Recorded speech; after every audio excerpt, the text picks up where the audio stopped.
Welcome back. As we all said that His Excellency President Abdel Fattah al-Sisi inaugurated the Government Data and Cloud Computing Center that consists two sub-centers, one for infrastructure and the other is for civil services. And the Government Data and Cloud Computing Center was designed in the shape of Horus Eye and houses a management and operation center and a convention and also conference center, technical solutions center and advanced data center. We're going to know more details about that huge project, pure Egyptian project. We're very delighted to be joined live by Dr. Engineer Ahmed Hasan. He's a professor of computer engineering at Ain Shams University. Good morning, Dr. Hasan. Good morning. How are you doing, sir?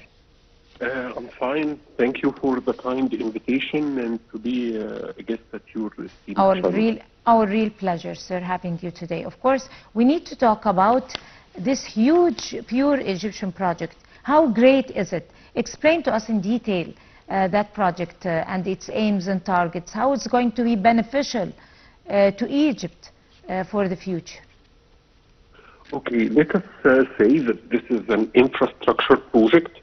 It's the first time in Egypt to have 140,000 servers together in the same place.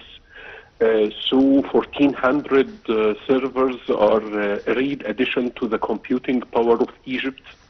In order to tell you what is the meaning of this on the international level, I will emphasize about Knowledge for All initiative, which ranks the countries and their infrastructure readiness by the number of servers for every million citizens.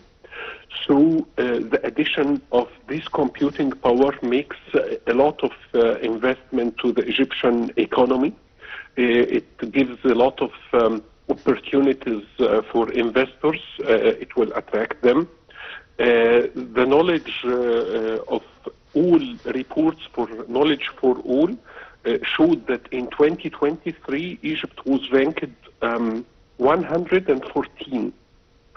So I think we will have a real leap this year because the number of secure servers per million citizens is a very important indicator.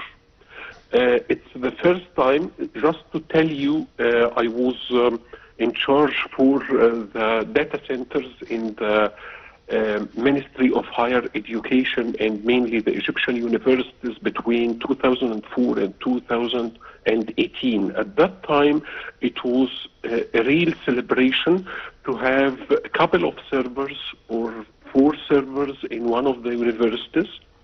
In order to do this, we made a project to have 1 data center per each university. So with a sum, for example, of 100 servers that are distributed over 25 universities.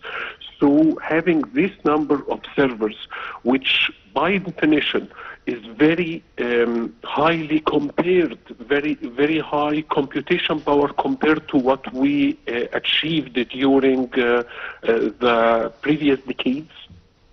This is a real development and advancement to the Egyptian capability of attracting investors and keeping the government data in a good, secure way. Right. So, of course, as we speak, during the inauguration, the President said that Egypt aims at making genuine progress in information transfer. So how did those statements reflect the keenness of the state on achieving that progress and also the importance of information transfer for the process of development inside Egypt?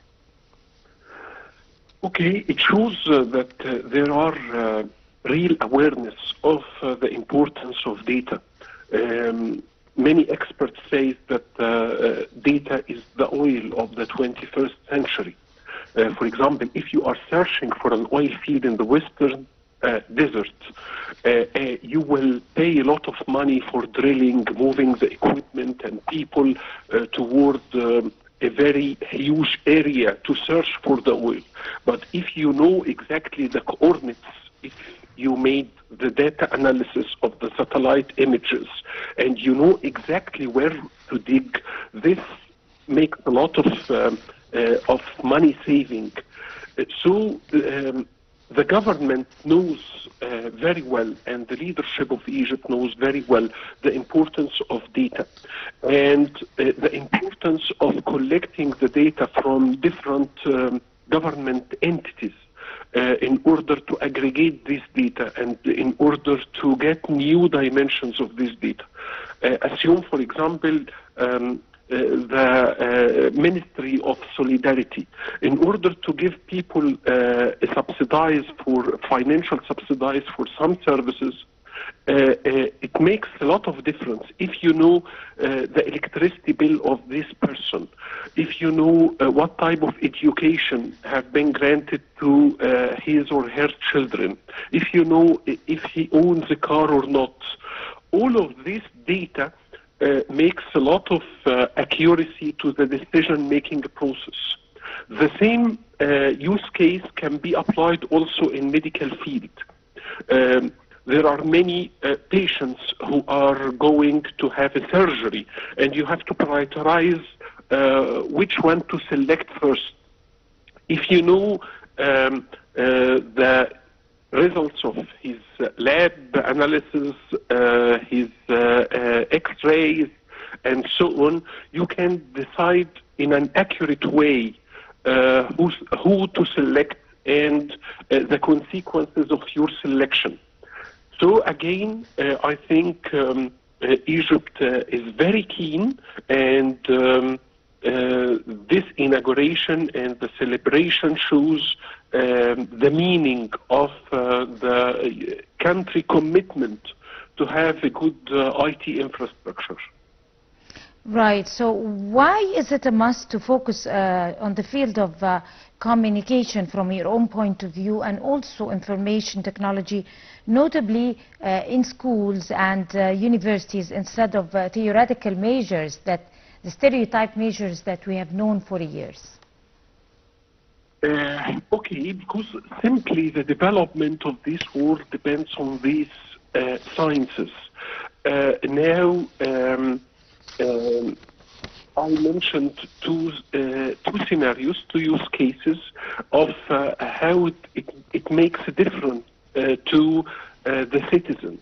The citizen who needs surgery and will be served immediately, the person who needs financial subsidies, and he will be served immediately because he is the most needful one. This makes a lot of difference to the competitiveness and the efficiency of the government. From the other point of view, for our students, for our children, the world is aware of this. The world is aware of the financial consequences of using data. So if you are competent in computer science, in computer engineering, in other related fields, robotics, mechatronics, and so on, this will give you a good job, and this job will be paid according to the international standards. These jobs can be outsourced, so you can work in Germany or USA while you are in Egypt. So the main barrier here is very high quality education. This is why the Ministry of Communication and Information Technology established the university in which I work today, which is the Egypt University of Informatics, and made a lot of initiatives. For example, Digital Egypt Builder Initiative, Digital Egypt Pioneers Initiative, and even initiatives for the primary school, preparatory school, and secondary school students. So again, we should focus on these areas. We have some deviation in the distribution of students in Egypt in the secondary school certificate. Most of them are within the art section, and few in the medical section, which is called علم علوم science section, and mathematical section. In order to excel in the new sciences, we need to be to have better distribution for the medical field and for the math field, because they are the gateway to the future. Right. On this note, of course, Dr. Engineer Ahmed Hasan, you are a professor of computer engineering at Ain Shams University. We'd like to thank you, sir, so much talking to the Breakfast Show. You have a good day. And by this, we come to the end of the show for today. Many thanks to all of you. Until we see you again tomorrow, that's a goodbye.